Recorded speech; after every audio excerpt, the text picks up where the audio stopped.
And the thing is, you shouldn't have to. It just is what the fuck it is. But marriage isn't set up like that. There's not a box to check that says it just is what the fuck it is. I changed my mind.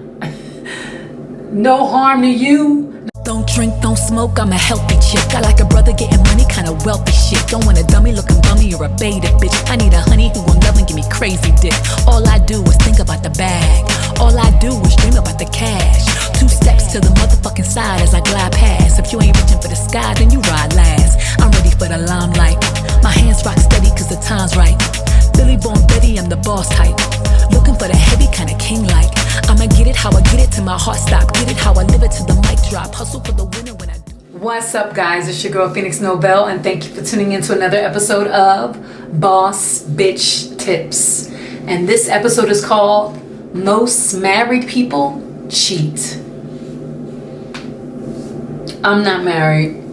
I've never been married, and I don't want to be married. If I ever did get married, it would definitely be more than likely for business. I'm just being real.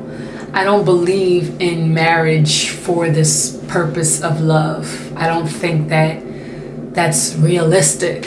You know, there's just no way for you to know the things that they want you to know when you get married. You know, I mean, you can know how you feel about somebody right now. I'm not saying that you can't have strong, deep feelings for them and know that you want to share your life with them.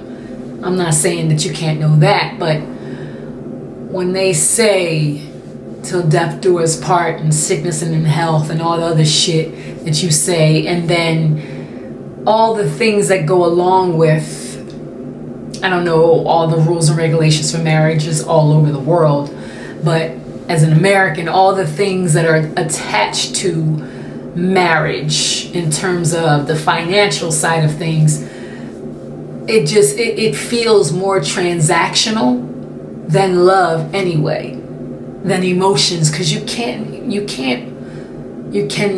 quantify that, right? You feel what you feel for that person. And again, I don't deny that you can believe in that moment and really feel in that moment this thing, but we all know that feelings change. We all know that there is not any reason sometimes why feelings change. They just do. And it's not just about intimacy or love, it's about food. I don't like that shit no more. I used to like avocados, now I can't stand them, right? I don't know why. I just don't. So, and then what happens is it's hard for people to understand that. Not because of you, it's just I don't feel that way. And that's why I made this video, because I have met so many people,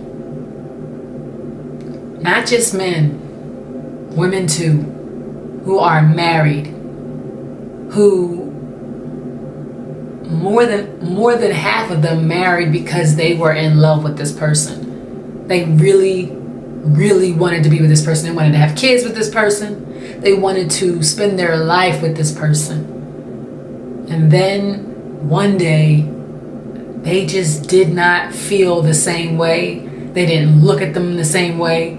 They didn't desire them the same way. And it's not that they think that they're horrible, bad people. It's not that they did anything. Some of them did, but it's not that they all did. They just stopped feeling that passion or that desire. My thing is this. I find it so crazy how most married people who took vows, who been through hell and back sometimes with this person who they said through sickness and in health till death do us part, who they had kids with, who they really believed at one point in time they wanted to spend the rest of their life with, how they cannot be upfront and honest about what they feel. More than half of them. And I really do believe it's because of the unrealistic fucking ideology of what marriage is. It's not realistic. We should just call it what the fuck it is. And but some people, they like the idea of it. They like the idea of being done with the chase. They like the idea of feeling this overwhelming desire to go in one direction. The problem is, you have no fucking idea what's gonna happen tomorrow. Outside of you, let alone inside of you. And that's what I mean. It's like, it's unrealistic because I have no fucking clue how I'm gonna wake up tomorrow. So what happens that is because of this,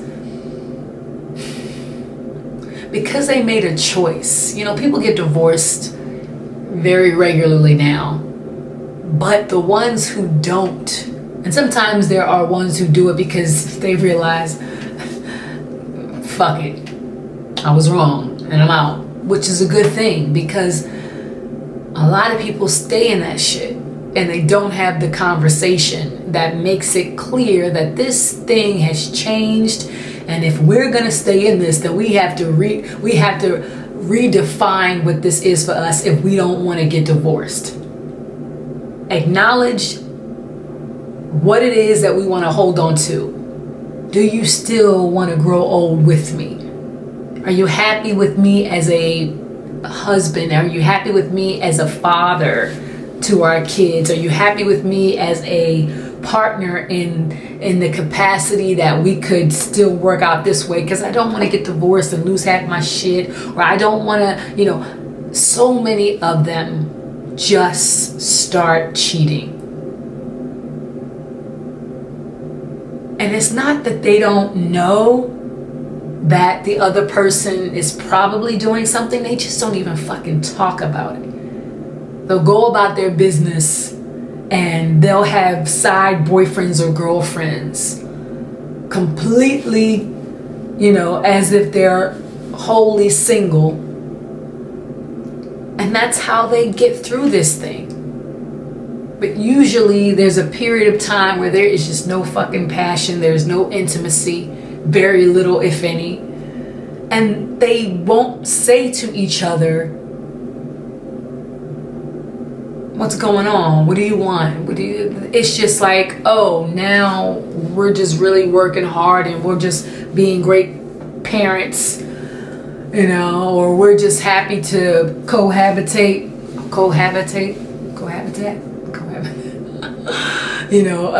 We're just happy to live together and kind of just ride this thing out. But there are so many, everybody's grandma or grandpa, had a side piece, and then one day somebody came and said, hey, I got a baby by so-and-so.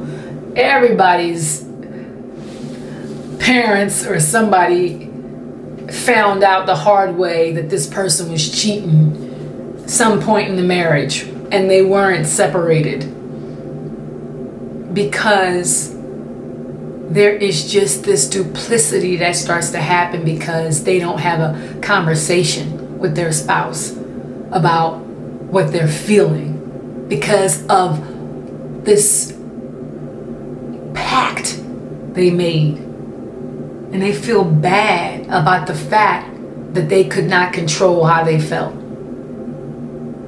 And I think that's the problem. I think the problem is the fact that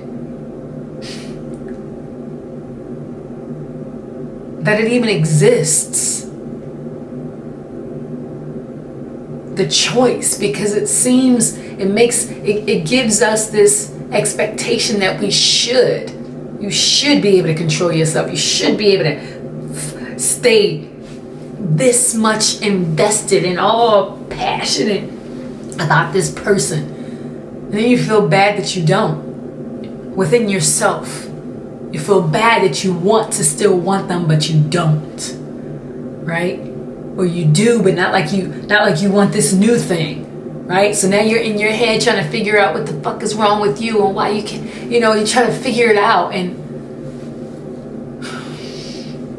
there are some people who are faithful.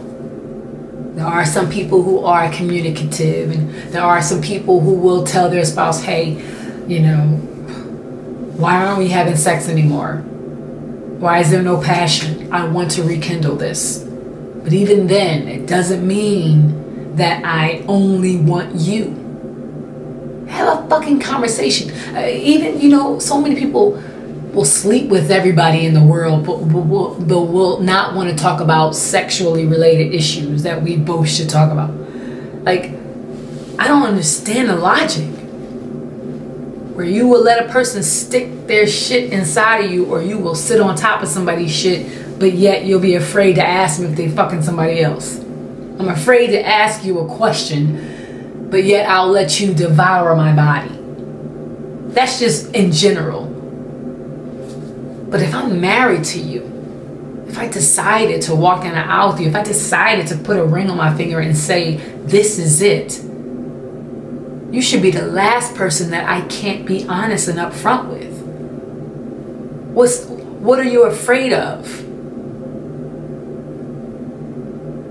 You're afraid of being honest with the person that you believe that you will spend the rest of your life with?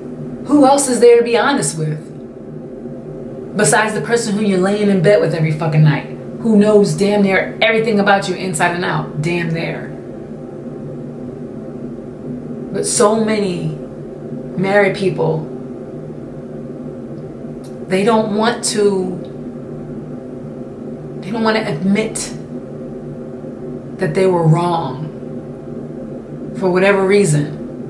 Or they don't want to say it because the moment you say it, that you want someone else and you don't have the passion anymore, you don't know what they're going to do. Because if they're going to do something, then maybe they'll meet somebody else and then they'll want to get divorced.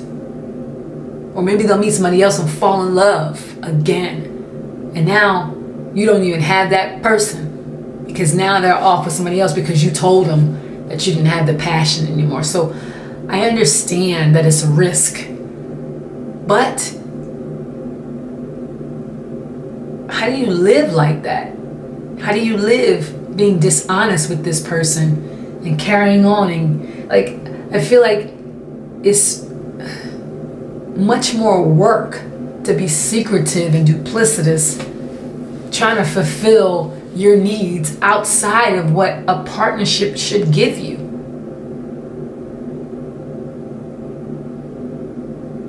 Why can't you ask your partner to give you what you need? Or have an honest conversation about whether or not both of you are still suited in that department.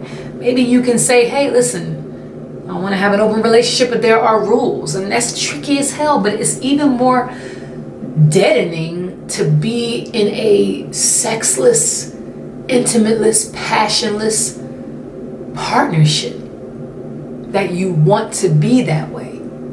And if you don't, then why can't we discuss it? Why can't we have a conversation like two civilized motherfuckers who said they want to spend the rest of their life together? We can still be best of friends and enjoy each other, but we enjoy other people too. With rules if you need to, but why is there the secrecy? Why is there the shame? Why is there the fear when you took a vow to be with this person, but yet you're afraid to be honest with them about where you are? It's true. Most married people cheat. Most married people do not communicate what they need. Most married people are afraid. There are a lot who are open and they're dealing with the shit that comes with being open. But there are more who are just quietly looking for, trolling for, hoping for, desiring other people. So, yeah. I don't think that's the way to live. I don't think you should have to, especially with somebody who you took vows with.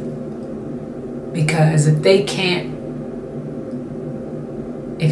accept your honest emotions, whatever that looks like, then there's no way to live.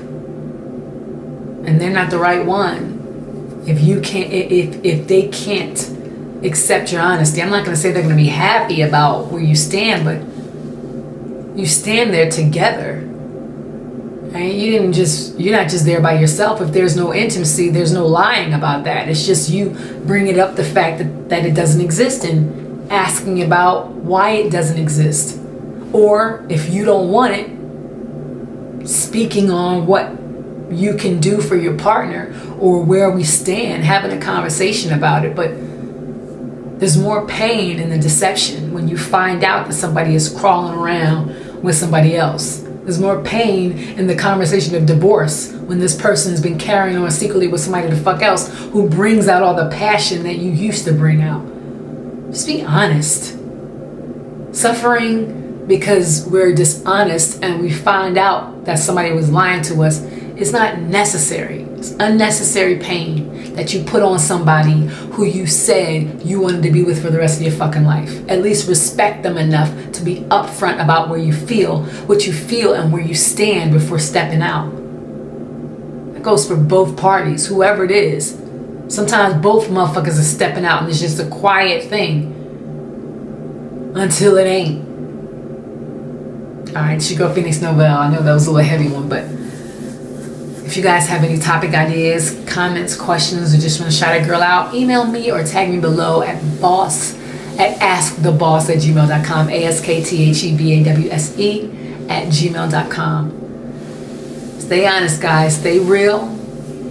And until next time, peace.